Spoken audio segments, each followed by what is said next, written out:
Cowabunga!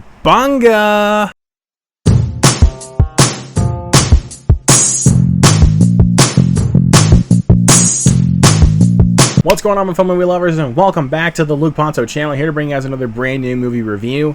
If you guys are new here today, welcome. Hit that subscribe button down below, that notification bell right next to it. Hit that thumbs up and share this video. You guys know what to do. Guys, let's do this. Tonight we are talking about Teenage Mutant Ninja Turtles Mutant Mayhem. Yes, the brand new Ninja Turtles film, animated this time, which I think is a nice touch. This film was directed by Jeff Rowe, who also co-directed and wrote The Mitchells vs. the Machines. And this film was produced and written also by Seth Rogen and Evan Goldberg. And yeah, as a great cast. There's a lot of people in it, so I'm not going to say much. So this was one of my most anticipated films of the year. So did it pay off? Let's see. This movie, of course, follows the Turtle Brothers as they work their way to earn the love of New York City while facing down an army of mutants led by Superfly. So, here's my little history about the Ninja Turtles for you. So, I love the Ninja Turtles. I was introduced to them when I was a kid, and I've loved them ever since. I love, just regarding to the original trilogy, I love the first film. I really do. Just rewatched that one recently. It still holds up really well.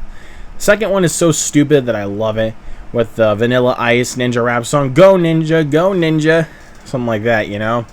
I thought the third one was absolute trash. And then the animated one called TMNT I thought was also really good. And then we got to the Michael Bay ones, which I thought were trash. So, walking into this one had a lot to prove. Because for one, I liked where they were going with the Ninja Turtles actually being teenagers this time, living up to the title. And bringing in a lot of characters that I honestly never would have thought would have worked for this film. Hey, walking out of this one, this might be the best animated film I've seen so far this year. Yes, I know. Crazy to think that for me personally, yeah. I mean, at first for a little while, Across the Spider-Verse did dethrone Mario for me, but now I really do think I have the one that really did dethrone the Super Mario Brothers movie for me. Mutant Mayhem, you guys. This movie was awesome. I'm not just saying that as like a fan of the Ninja Turtles in any way, even though I am a fan of the guys. This movie was just flat out awesome, and the biggest credit I can give this film is the animation. The animation, it literally looks like they threw wet paint on there. I know they mixed 2D and 3D animation, which looks stunning on the big screen. Like, very much so Spider-Verse inspired, basically. I mean, that's what a lot of people were saying about this film. It's very much so Spider-Verse inspired. But what kind of makes this one a little bit more different is that it actually feels like it's more graffiti. Well, not just like graffiti, but like kind of like they threw wet paint on there to kind of make it look more animation kind of style. And I really do think it works for the film, especially with a lot of the action sequences, which are fantastic. Like, the action is so much fun to watch, like, especially when it comes to the Turtles. Like, the Turtles are awesome in this movie. Like, they are so good. Like, I love the Turtles in this film. Like, they're very funny. I love the chemistry between the four. And, yeah, I mean, I honestly could have watched them for 2 hours, honestly, because this only clocks in only 99 minutes, which, you know, I'm fine with. But, honestly, I would have been able to watch these characters for 2 hours. Which, crazy me saying that because we're getting overloaded with 2-hour movies. But I'm not complaining. But, yeah, I love the Turtles in this film. And the voice actors they got to play the Turtles I thought were fantastic. Like, I loved these guys to get all together. Yeah, and plus, even all the voice acting all across the board is fantastic. Especially Jackie Chan as Master Splinter, the father of the Turtles. I mean, when do we really see Jackie Chan in an animated movie playing as a father? This is great, and I loved what Jackie Chan really brought with this material. And you can kind of tell, like, he loves this kind of character, and I think it really does kind of fit his type in some ways, because, you know, he's aging, and, you know, he's still awesome with, like, the martial arts moves and everything. Like, he's fantastic, especially what they did with the animation of Master Splinter. Like, it's really well done. Then you also got Seth Rogen and John Cena as Bebop and Rocksteady, and this was the two casting choices I was just like, oh, yep, Yep, that fits perfectly. And they did. I thought these two had immaculate chemistry together for the time they had on screen. They were awesome. The girl they got to play April O'Neil in this film was also very charming. Like, very much so a helpful character in a lot of ways. Definitely better than what they did with Megan Fox in the Michael Bay ones. Like, I mean, no disrespect to Megan Fox, of course, but I feel like with what they got out of the character of April O'Neil in this one really worked. Like, because she's going through some stuff in high school. And you feel it. Like, you feel it as, like, the connection with her and the turtles kind of, like, bonds and kind of strengthens a little bit. Like, they get closer and everything like that. It works for this film's favors. Then you got Ice Cube playing the villain of the film, Superfly. Oh my god, what a performance, man. Ice Cube is honestly one of my favorite actors. I mean, yes, I know he appears in a lot of schlocky films like Are We There Yet? And yes, even speaking on the Barbershop movies. But I love Ice Cube. Like, this guy is hilarious in pretty much everything he touches. And even with this film, playing as the villain, Superfly, very funny, while also being quite menacing at times to a certain degree where it's like, yeah, don't mess with him. No. Don't mess with him. Then you also got Rose Byrne, you got Paul Rudd, you got Maya Rudolph in the film. So many great actors in this film. Post Malone's even in this movie. My god.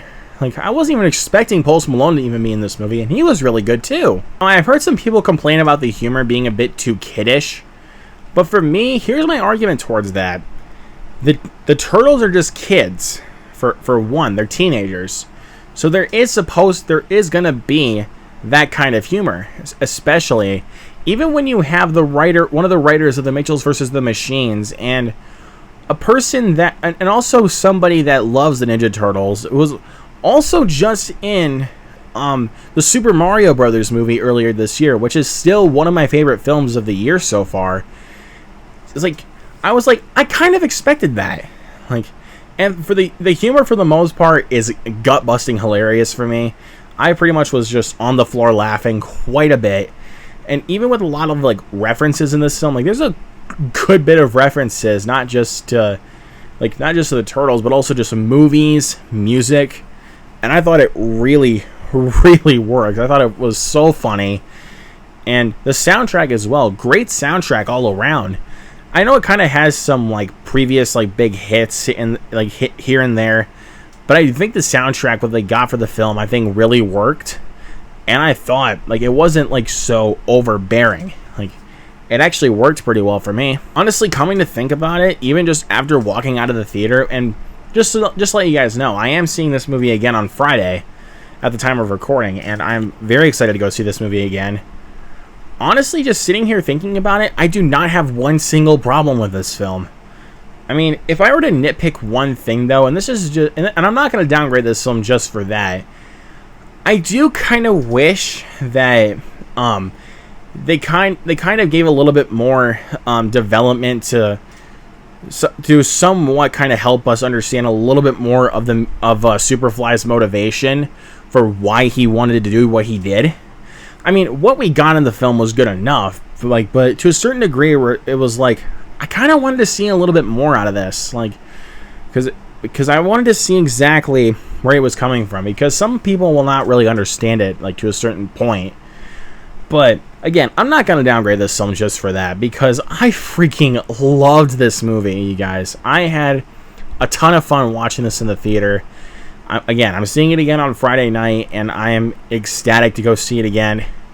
You guys should go see it too, because if this movie does not do well because nobody went and saw it, I'm going to be really sad, because I want to see, because no spoilers or anything, stay for that mid-credits, because they could be setting up something cool for the sequel if we actually do get one. But guys, go see Mutant Mayhem on the biggest screen possible. I promise this will be a blast for you. Teenage Mutant Ninja Turtles Mutant Mayhem, of course, gets an A+. Goodness, guys, this year's been great. Like, kind of surprising. Like, I've given quite a bit of, like, great, like, positive grades to a lot of these movies. Like, this year's been good. But yeah, I mean, So yeah, go see this film with your family, or if you're just a hardcore Ninja Turtles fan, go see it. You're gonna have a great time. But of course, this is my opinion. Let me know down in the comments below what you guys thought of Mutant Mayhem. Is this your favorite Ninja Turtles film, or which one is your favorite? Is it the '90s one, or is it TMNT? It's probably not gonna be the Michael Bay ones or Ninja Turtles 3. Joking aside, guys, let me know all of that and then some down in the comments. Hit that subscribe button once again, that notification bell right next to it. Hit that thumbs up and share this video. You guys know what to do. And I might go try to see the Meg 2 this weekend. Not expecting to do that. No promises. But I might get a review out for that pretty soon. Look forward to my review of The Last Voyage of the Demeter next weekend, as well as Blue Beetle. Lots of great stuff we can look forward to end off the summer. Y'all are the best. So once again, thank you so much for watching. If you guys want to see more content from me, make sure you subscribe. And I will see you guys next time. Cowabunga!